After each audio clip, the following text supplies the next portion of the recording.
ಬದು ನಿಮಗೆ ನೆನಪಿರಲಿ, ಈ ಹಾಡನ್ನು ಕೇವಲ 13 ನಿಮಿಷದಲ್ಲಿ ಬರೆದು ಮುಗಿಸಿದ್ರಂತೆ ಚಿ ಉದಯಶಂಕರ್. ಕೇವಲ 13 ಮಿನಿಟ್ಸ್, 13 ನಿಮಿಷದಲ್ಲಿ ಬರೆದು ಮುಗಿಸಿದ್ರಂತೆ. ಬಹಳಷ್ಟು ಹಿನ್ನೆಲೆ ಇದೆ, ಓದಿದ್ದೀನಿ, ನೆನಪಿದೆ. ನಾನೆಲ್ಲದೂ ಕಟ್ ಶಾರ್ಟ್ ಮಾಡಿ ಹೇಳ್ತಿದ್ದೀನಿ. ಚಿ ಉದಯಶಂಕರ್ ಅಂತ ಗೀತ ರಚನೆಕಾರರು 1000ದಲ್ಲಿ ಒಬ್ಬರಲ್ಲ, ಲಕ್ಷದಲ್ಲೂ ಒಬ್ಬರು ಸಿಗಲ್ವಂತೆ. ಅವರು ಒಂದು ಹಾಡು ಬರೆದ್ರೆ ಈ 2 ಚರಣ, ಒಂದು ಪಲ್ಲವಿ 2 ಚರಣ ಬರ್ತಿದ್ರು. ಅವ್ರು ಹಂಗೆ ಬರ್ಕೊಡ್ತಿರ್ಲಿಲ್ಲ, ಒಂದು 10 ಚರಣ ಬರ್ತಿದ್ರಂತೆ. ನಿಮಗೆ ಬೇಕಾದ ಆಯ್ಕೆ ಮಾಡ್ಕೊಂಡು ಹಾಡ್ಕೊಳ್ಳಿ ಅಂತಿದ್ರಂತೆ. ಅಷ್ಟೊಂದು ಅದ್ಭುತ ಗೀತ ರಚನೆಕಾರರು ಚಿ ಉದಯಶಂಕರ್. ಇರಲಿ ಬಂಧುಗಳೇ, ಇಷ್ಟೊತ್ತಿನ ತನಕ ನಾವು ಹಾಡು ಹುಟ್ಟಿದ ಸಮಯದ ಒಂದು ಹಿನ್ನೆಲೆ ಇಟ್ಕೊಂಡ್ಬಿಟ್ಟು ಎಲ್ಲ ಹಾಡಿದ್ದೀವಿ. ನೀವು ಕೂಳ್ತಿದ್ದೀರಂದರೆ ಇನ್ನೊಂದು ಹಾಡು ಹಾಡಿಸ್ತೀನಿ. ಯಾರಿಂದ ತೆಗೆದಾಯ್ತು ಸಾಕು, ಓಕೆ.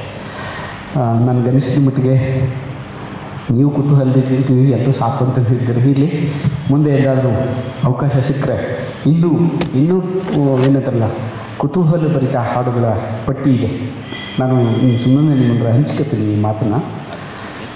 ಇದನ್ನು ನಾವು ಟ್ರಯಲಲ್ಲಿ ತಗೊಂಡಿವಿ ಅಂತ ಹೇಳ್ತೀನಿ. ಇದು ಕಾರ್ಯಕ್ರಮ ಮಾಡ್ಬೇಕಂತ ಹೆಂಗೆ ಐಡಿಯಾ ಬಂತು ಅಂತ ಕೇಳ್ತೀನಿ. ನನ್ನ ಸ್ನೇಹಿತರ ಮನೆಗೊಂದು ಗೃಹ ಪ್ರವೇಶ ಇತ್ತು. ಅಲ್ಲಿ ಏನಾದರೂ ಒಂದು ವಿಶೇಷ ಕಾರ್ಯಕ್ರಮ ಮಾಡೋಣ ಅಂತ ಹೇಳಿದ್ರು. ಸರಿ ಅಂತ ಹೇಳ್ಬಿಟ್ಟು ನಾವು ಪ್ರಾಣಿ ಸ್ಥಳವನ್ನು ಮತ್ತು ನಾನು ಸೇರಿಕೊಂಡು ಹಾಸ್ಯ ಕಾರ್ಯಕ್ರಮ ಮಾಡೋಂತ ಡಿಸೈಡ್ ಮಾಡಿದಾಗ ಅದು ದುರದೃಷ್ಟ ಆಯಿತು. ಪ್ರಾಣೇಶ್ವರ ಚಿಕ್ಕಪ್ಪನವರು ತೀರ್ಕೊಂಡಿದ್ರು. ಏನು ಮಾಡಬೇಕು ಅಂದ್ಬಿಟ್ಟು ನಾನು ಕುಮಾರಿ ಭೂಮಿ ಕೇಳ್ತಾರೆ, ಒಂದು 4 ಹಾಡುಗಳನ್ನು ಮಾಡ್ತಾರೆ. ಆ 4 ಹಾಡುವಾಗ ಒಂದು ಕ್ಯೂರಿಯಸ್ಸಾಗಿ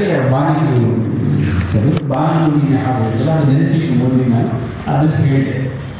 ಹೇಳಿದ್ಮೇಲೆ ನಾನು ಅದನ್ನು ಪುಸ್ತಕ ಹುಡುಕ್ತೆ, ಯಾರು ಮನೆಗೆ ಬರಬೇಕಂಥದ್ದು ಹಾಡು ಹುಟ್ಟಿದ ಸಮಯನ ಕಳೆದ 2 ವರ್ಷದಿಂದ ಹುಟ್ಟಿರೋ ಪುಸ್ತಕ ಸಿಗಲಿಲ್ಲ. ಆ ಕಾರ್ಯಕ್ರಮ ಮಾಡಿದ ಸರ್ ನನಗೆ ಒಬ್ಬರು ಡಾಕ್ಟರ್ ಬಂದಿದ್ರು, ಡೆಂಟಿಸ್ಟ್ ಬಂದರು. ಸರ್ ನೀವು ಹಾಡು ಹುಟ್ಟಿದ ಸಮಯ ಪುಸ್ತಕ ಓದಿದ್ದೀರಾ? ಸರ್ ಇಲ್ಲ ಓದಿಲ್ಲ ಸರ್, ಅವಾಗ ಪೇಪರ್ ಓದಿದ್ದೆ ಅಂತಂದರೆ ನಾನು ಅದನ್ನೇ ತಗೊಳ್ಳಿ ಅಂತ ಕೊಟ್ಟು ಅವತ್ತು ಐಡಿಯಾ ಬಂದಿದ್ದೀನಿ. ಆ ಐಡಿಯಾ ಇವತ್ತು ಬಹುಶಃ ಬರ್ತಿದ್ದೀನಿ. ನಾನು ವಿಶೇಷವಾಗಿ ಅವ್ರಿಲ್ಲ ಡಾಕ್ಟರ್ ದೇಶಪಾಂಡೆ ಅಂತ ಅವ್ರ ಹೆಸರು.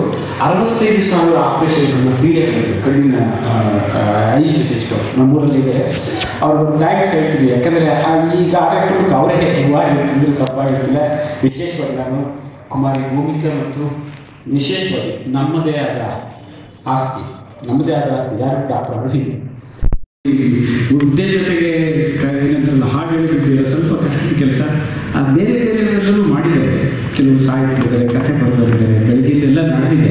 ನಾನು ಅವ್ರನ್ನ ಯಾಕೆ ಥ್ಯಾಂಕ್ಸ್ ಹೇಳ್ತೀನಿ ಅಂದರೆ, ಸ್ವಲ್ಪ ಕಷ್ಟದ ಕೆಲಸ ಹಾಡು ಹೇಳೋದಂದರೆ ಅದೊಂದು ಕಷ್ಟದ ಕೆಲಸ ನಾನು ಹವ್ಯಾಸವಾಗಿ ಬೆಳೆಸ್ಕೊಂಡಿದ್ದಾರೆ. ಅವರಿಗೆ ಕುಮಾರಿ ಭೂಮಿಕಾ ಮತ್ತು ಡಾಕ್ಟರ್ ಅರವಿಂದ್ಗೆ ನಾನು ವಿಶೇಷವಾದ ಧನ್ಯವಾದಗಳು. Thank you very much.